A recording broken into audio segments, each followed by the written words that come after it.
Sœurs et frères dans le Christ, paix, joie, grâce, amour, à chacun, à chacune de vous, au nom de notre Seigneur Jésus-Christ, en ce lundi de la 30e semaine du temps ordinaire.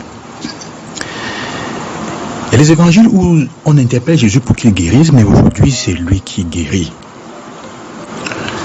Jésus pratiquement est celui qui appelle la femme qui souffre depuis 18 ans d'une infirmité dont personne n'arrive à la libérer. Et Jésus aujourd'hui prend lui-même la peine de l'interpeller, de l'inviter. C'est comme s'il cherchait les problèmes. Aujourd'hui, c'est comme si c'est lui qui cherchait les problèmes en premier. Il y a donc une inversion des rôles. La maladie de cette femme est particulière. C'est que elle a tellement souffert pendant longtemps qu'elle n'est plus capable de regarder autour d'elle. Elle ne voit plus rien. La maladie est devenue pour elle son point focal. C'est ce qu'on appelle une paranoïa. Être paranoïaque, ça veut dire être obsédé par une chose ou par un problème au point où toutes les autres choses autour de nous-mêmes disparaissent. Chacun de nous a ses paranoïas. Chacun de nous est parano de quelque chose. Or, ici vient la première question. Quelle est ta paranoïa? De quoi est-ce que tu es parano?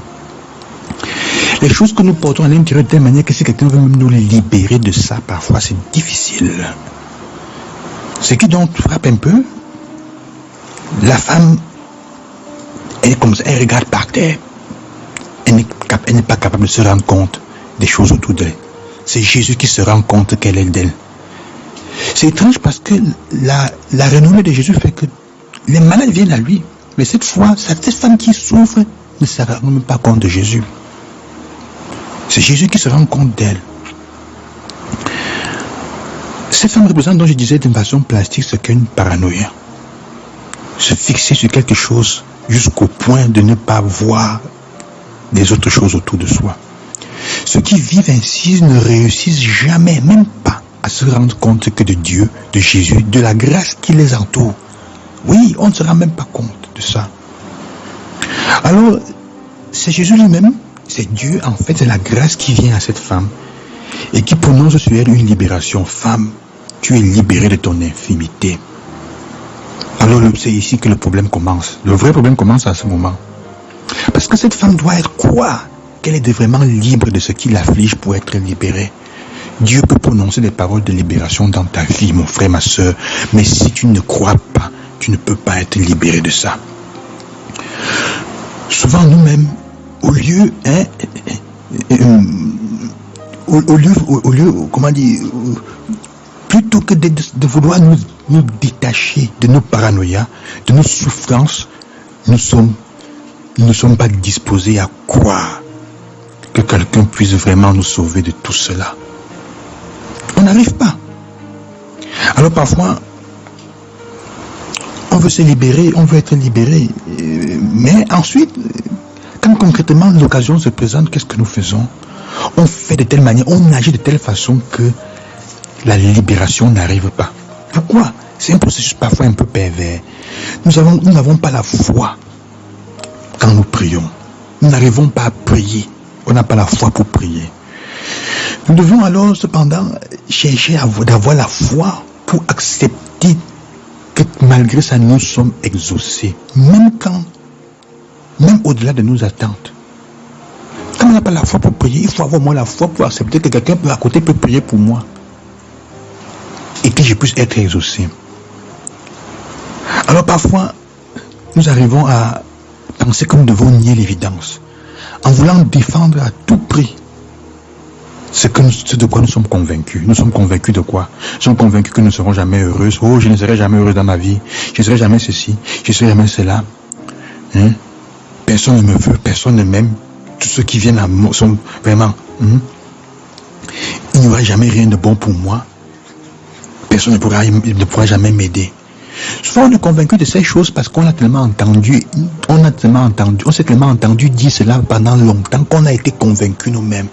Même quand l'opportunité s'approche de nous, on fait tout pour qu'elle échoue. On a toujours dit que vous n'allez jamais épouser une bonne personne dans votre vie. Mais il y a beaucoup d'hommes qui viennent dans votre vie et qui sont bons. Mais comme on vous a convaincu de ça, vous faites tout pour que ces personnes s'en aillent. Vous vous comportez de manière qu'elles s'en aillent. Dieu vous donne les grâces en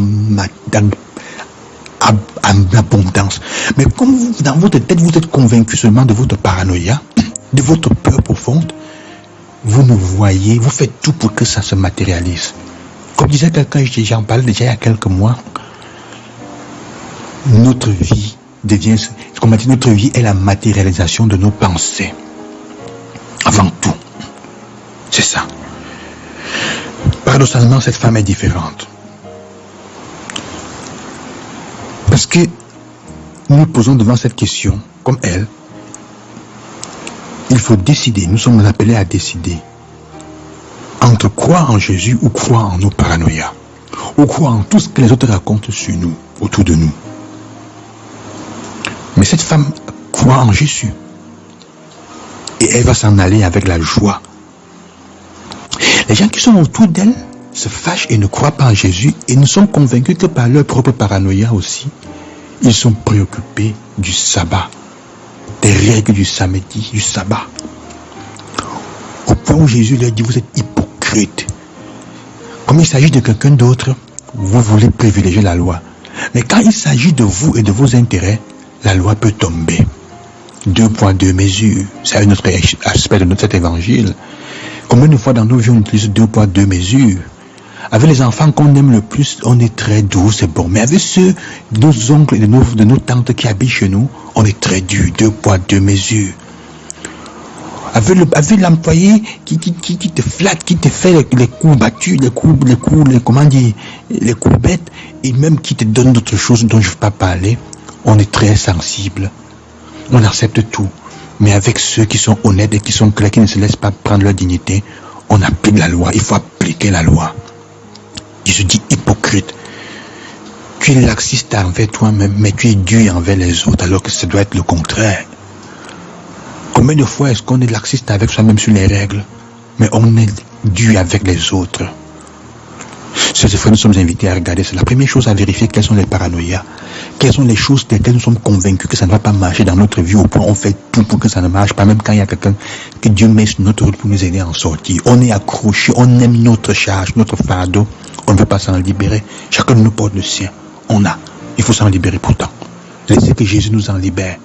Acceptez comme cette femme-là depuis 18 ans, qui nous en libère.